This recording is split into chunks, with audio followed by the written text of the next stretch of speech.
কাউকে বেশি আপন ভাবতে নেই। যাকে যত বেশি আপন ভাববে সে তত বেশি তোমার বিশ্বাস নিয়ে খেলা করবে। কাউকে তার ভালো মন্দ বেশি বোঝাতে যাবে না, এতে আপনিই খারাপ হয়ে যাবেন। তাকে প্রথম ছেড়ে দিন, সে যখন বিপদে পড়বে তখন সে এমনিতে আপনার মূল্যটা বুঝতে পারবে। অন্যকে কাঁদিয়ে নিজে ভালো থাকবে এমন প্রত্যাশা করা বাদ দাও। যে বিনা কারণে অন্যকে কাঁদায় প্রকৃতি তাকে নিজ দায়িত্বে কাঁদায়। সম্পর্ক ভিক্ষি করে চাইতে নেই, জীবনে কখনো কাউকে অনুরোধ করে ধরে রাখতে নেই। যে থাকার এমনিতেই থেকে যাবে। ভিক্ষা করে কখনো কোনোদিন ভালোবাসা হয় না। ভিক্ষা করে কখনো কোনো সম্পর্ক ধরে রাখা যায় না, সত্যিই রাখা যায় না।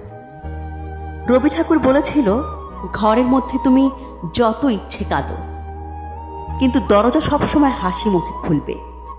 কারণ যদি কেউ দেখে নেয় যে তুমি ভেঙে পড়েছ, তবে সে তোমায় আরো ভেঙে দিয়ে যাবে। আমি সম্পর্ক নামক এই ব্যাপারটাকে ভীষণ ভয় পাই। আমি ভালোবাসার বিনিময়ে ভালোবাসা পাওয়ার আবদারকেও এখন ভয় পাই। কারণ মানুষ তার নিজের সুবিধা অনুযায়ী ভালোবাসে, নিজের সুবিধা অনুযায়ী ছেড়ে যায়। এটাই হচ্ছে আজকালকার সম্পর্ক।